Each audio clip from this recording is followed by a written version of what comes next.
ساری زندگی کی قضا نماز ادا کرنے کا آسان طریقہ۔ اگر کسی کی بہت زیادہ نمازیں قضا ہو چکی ہوں اور اب وہ ان نمازوں کو پڑھنا چاہتا ہے تو اس کا انتہائی آسان طریقہ بتائیں گے، جو کہ ہمارے بڑے علماء کرام نے بسم اللہ الرحمن الرحیم نماز ادا کرنے کی اہمیت و فضیلت کا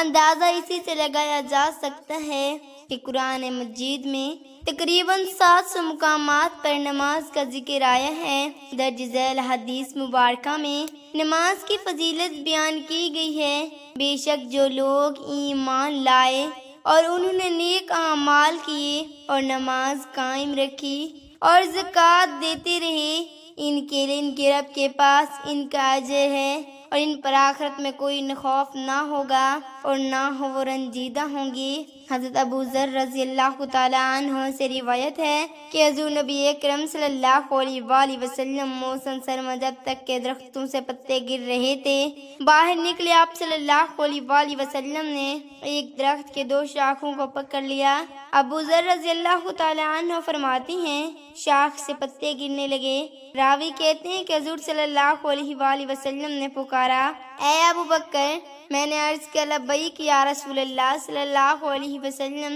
حضور صلی اللہ علیہ وسلم نے فرمایا، مسلمان بندہ جب نماز اس مقصد سے پڑھتا ہے کہ اسے اللہ تعالیٰ کی رضا حاصل ہو جائے تو اسی کے گناہ اس طرح جھڑ جاتے ہیں جیسے یہ پتے درخت سے جھڑتے جا رہی ہیں۔ ناظرین، آج آپ کے سامنے نماز سے متعلق بہت اہم معلومات آپ کے سامنے پیش کرنے جا رہی ہوں۔ محترم ناظرین، قضا نمازیں کیسے پڑھیں، یعنی اگر کسی کی بہت زیادہ نمازیں قضا ہو چکی ہوں تو اب وہ ان نمازوں کو پڑھنا چاہتا ہے تو ان نمازوں کو پڑھنے کا آسان طریقہ کیا ہے، اس مسئلے کو دھیان سے سننے کی ضرورت ہے۔ امید کرتی ہیں کہ یہ ویڈیو سن کر آپ کو بہت زیادہ فائدہ حاصل ہوگا۔ سب سے پہلے تو یہ جان لیجیے کہ جس نے کبھی بھی نماز نہ پڑھی ہو اب اسے توفیق نصیب ہو رہی ہے، اور اگر وہ ان قضا نمازوں کو پڑھنا چاہتا ہے تو جب سے وہ بالغ ہوا اس وقت سے نمازوں کا حساب لگائے، اور جتنی نمازیں اس کی قضا ہیں اگر وہ ان تمام نمازوں کو ادا کرنا چاہتا ہے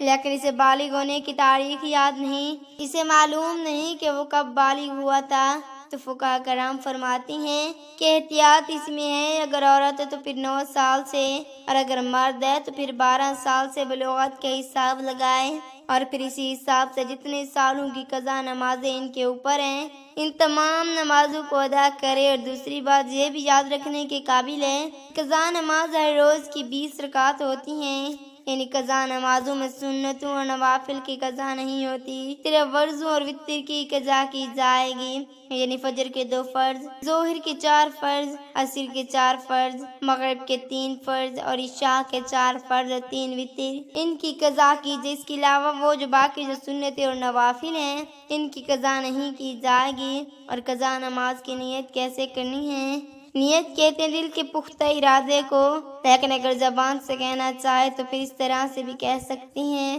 کہ میں نیت کرتی ہوں یا کرتا ہوں سب سے پہلے قضا ہونے والی فجر کی واسطے اللہ تعالیٰ کے منہ میں خانہ کعبہ کی طرف اللہ اکبر، اور ایسے ہی ظہر کہیں گے سب سے پہلے قضا ہونے والی عصر نماز کی، سب سے پہلے قضا ہونے والی مغرب کی، سب سے پہلے قضا ہونے والی عشاء نماز کی، اور سب سے پہلے قضا ہونے والی وتروں کی، یعنی جب بھی نیت کریں اس وقت یہی کہیں گے کہ سب سے پہلے جو قضا ہونے والی ہے، جو نماز ہم ادا کر لیتے ہیں وہ ہمارے سر سے اٹھ جاتی ہے، ان سے ہم بری الزما ہو جاتے ہیں۔ اس کے بعد جو قضا ہونے والی نماز ہوتی ہے وہی ہماری سب سے پہلے قضا ہونے والی ہوتی ہے، کیونکہ جو پہلی ہماری نماز قضا ہوتی ہے وہ ہم ادا کر چکے ہیں، اس سے ہم بری الزما ہو چکے ہیں۔ اس کے بعد والی پھر ہماری سب سے پہلے قضا ہونے والی نماز کہلاتی ہے۔ اس طریقے سے ہم قضا نمازیں ادا کریں گے۔ تیسری بات یہ کہ اگر کسی کی کثیر نماز قضا ہو چکی ہے، اب اس بارے میں فقہاء کرام بیان کرتے ہیں کہ بہتر تو یہ ہے کہ جس طرح نماز پڑھی جاتی ہے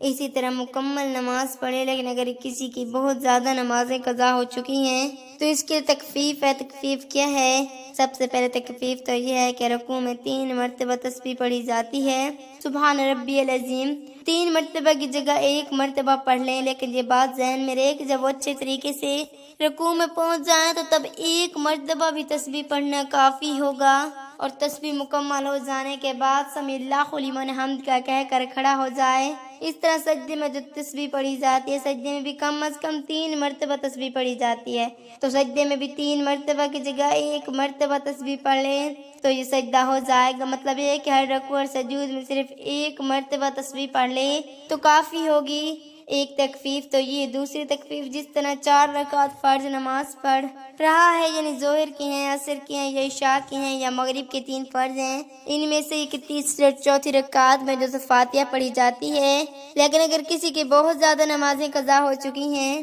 تو میں ان تخفیف کے سورۃ فاتحہ کی جگہ 3 مرتبہ سبحان اللہ پڑھ لے، یعنی سبحان اللہ سبحان اللہ سبحان اللہ، یہ پڑھ کر رکوع میں چلا جائے۔ دوسری تخفیف یہ ہو گئی، دوسری تخفیف یہ ہے کہ قاعدہ آخر میں، یعنی جب نماز ختم ہوتی ہے تو پڑھ لیتی ہیں اتحیات مکمل کرنے کے بعد درود پاک پڑھا جاتا ہے، اور درود پاک کے بعد دعا پڑھی جاتی ہے۔ اس میں یہ کہ پڑھنے کے بعد درود پاک پڑھنے کی جگہ صرف اتنا پڑھ لیں، یعنی اتنے درود پاک کے کلمات پڑھ لیں، اللہم صلی علی محمد وعلی۔ یہ تیسری تخفیف ہے۔ اس کے بعد پھر سلام پھیلے، یعنی مکمل درود پاک اور دعا نہ پڑھنے کی اجازت ہے۔ یہ تخفیف ہے اس شخص کے لیے جس کی کثیر تعداد میں نمازیں قضا ہو چکی ہوں۔ اور چوتھا تخفیف یہ ہے کہ جو وتر نماز ہے تیسری رکعت میں ضرور ملانی ہے، پھر فرض میں تیسری اور چوتھی رکعت میں سورت کی جگہ 3 مرتبہ سبحان اللہ پڑھ لینا کافی ہے، لیکن وتر کی جگہ جو نماز ہے اس میں تیسری رکعت میں سورۃ فاتحہ بھی پڑھی جائے گی اور دوسری سورت بھی ملانی ضروری ہے۔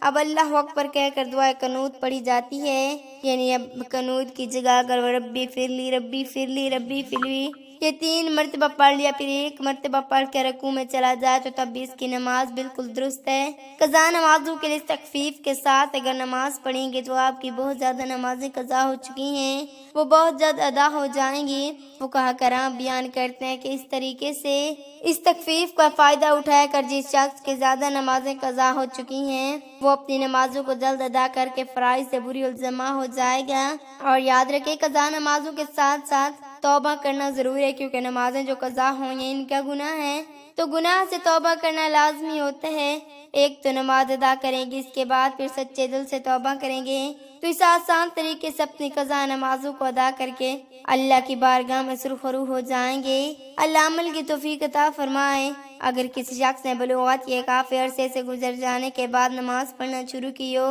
یا کبھی پڑھتا اور کبھی چھوڑ دیتا ہو تو اس پر لازم ہے کہ زندگی سے متعلقہ ضروری کاموں کے علاوہ سب کام چھوڑ کر نمازوں کے قضا شروع کر دے، اور وہ اس وقت تک قضا نماز ادا کرتا ہے جب تک اس کی غالباً گمان کے مطابق تمام قضا نماز ادا نہ ہو جائیں۔ اگر اس دوران اس کو موت آ گئی تو اللہ تعالیٰ کے فضل سے امید ہے کہ اس کی بخشش ہو جائے گی۔ اللہ پاک ارشاد فرماتا ہے جو شخص بھی اپنے گھر سے اللہ اور اس کے رسول صلی اللہ علیہ وسلم کی طرف ہجرت کرتے ہوئے نکلے تو پھر اس راستے میں ہی موت پکڑ لے تو اس کا اجر اللہ کے ذمہ ثابت ہوگا، اور اللہ بڑا بخشنے والا مہربان ہے۔ اور اگر کوئی شخص ایسا نہ کر سکے تو اس سے کم درجہ یہ ہے کہ ہر نماز کے ساتھ جس قدر ممکن ہو قضا نماز پڑھتا رہے۔ قضا نمازوں کے صرف فرائض اور وتر ادا کریں، مثلا پورے دن کی قضا نمازیں ادا کرنی ہو تو کل 20 رکعت اس طرح ادا کریں: 2 فرض فجر، 4 فرض ظہر، 4 فرض عصر، 3 فرض مغرب، 4 فرض عشاء بمتن وتر۔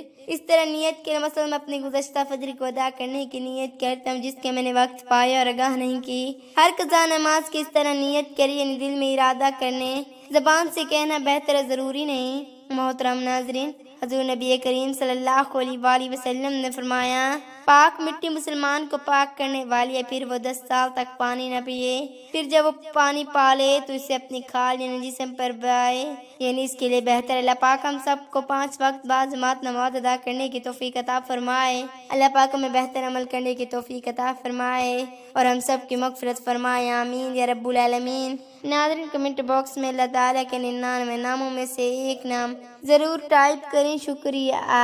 اللہ پاک ہمارا اور آپ کا حامی مددگار ہو، آمین۔